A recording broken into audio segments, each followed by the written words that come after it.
So for those of you who I haven't had a chance yet to meet, I'm Darko Hajdukovic, Deputy Head of Digital and Securities Markets and Head of New and Primary Market and Private Markets at London Stock Exchange. I'm delighted to welcome you to the LSE and to this Africa Tech Summit.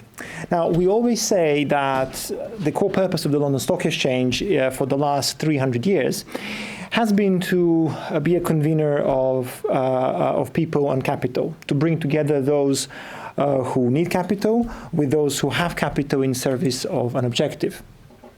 To do so, we have had to be innovators ourselves by nature, evolving how we fulfill that purpose to ensure that we can best cater for the needs of companies and investors, wherever they may be in the world, and whatever their quest to raise capital and invest is. Indeed, we often say that we run a 300-year-old fintech. Our purpose is fundamentally the same, but the methods and processes and technology we use must evolve to meet the demands of those who we serve. And we have served companies from UK, companies from Europe, and companies from the world for the last 300 years. There is actually a London Stock Exchange yearbook that has been published. Well, the earliest edition is in mid-19th century. They're kept in British Library. If you open that yearbook, you can see how many international businesses there were in 19th century.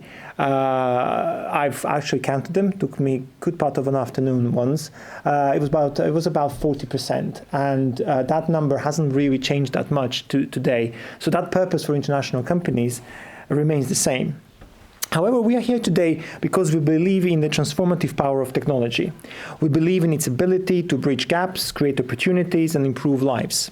Africa Tech has the potential to lead the world in innovative solutions to global challenges, whether it's in fintech revolutionizing financial inclusion, agri-tech, enhancing food security, health tech, improving access to quality healthcare, or EdTech, transforming education. African tech entrepreneurs are making a significant impact on the world's stage.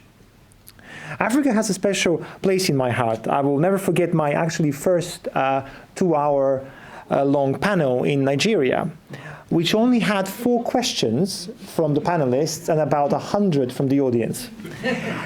I love that incredible spirit and thirst for knowledge, desire for innovation, and resilience that defines the continent.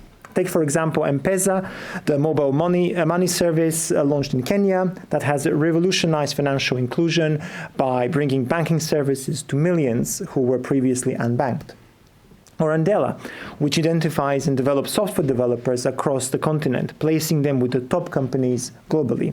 These are just a few examples of how African innovation is making waves around the world.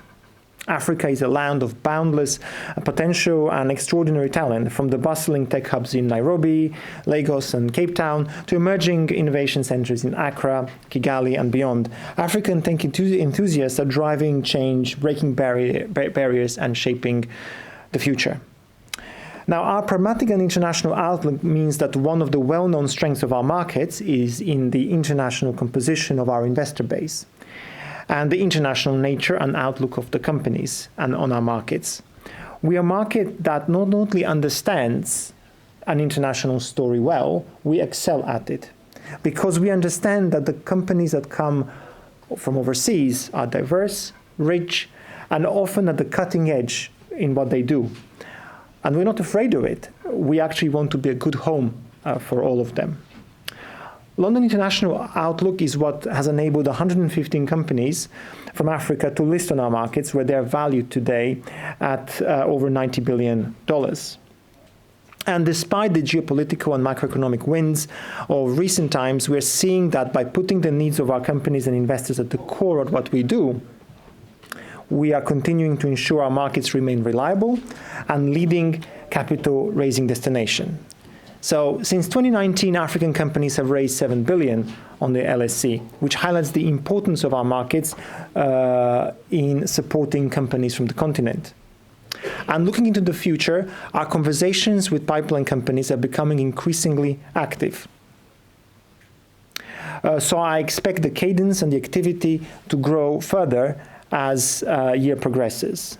Now, these aside, what we are very excited about is the reform that's happening in our markets. And it's the biggest reform in our markets, and I dare say any developed market in the last 30 years. It addresses some of the friction points that we have built up in public markets over decades, not just in the UK, but globally. And it's precisely a response to these global trends that has resulted in a huge body of reform that is currently happening in London, with many of those reforms coming to fruition this summer and then not far beyond. From the FCA listing reforms, ensuring our rules balance investor needs, whilst improving access to our markets. And that is incredibly important for new forms of business, which may be high growth, IP-based and founder-led. And it's important that those rules do not slow down companies in their quest to seize M&A opportunities. It's a fundamental shift where London rules are moving from being moving towards being a disclosure-based. It's a huge mentality shift. We're not saying to the company, we're not deciding what companies are coming to a market. We're deciding that the companies should disclose everything about them, and investors make their choices. It's a really transformative mind shift that will be first here in London, and it's going to come this summer. The improvements in our corporate research environment are revitalizing both the quantity and quality of research coverage that exists for our listed companies. That's also happening soon. To some of the most radical reforms we've seen in decades to unlock greater flows of domestic capital for companies listed on our markets. There is also a genuine shift of corporate governance and stewardship, including how investors engage with companies and how markets respond to companies' decision on matters like remuneration and others.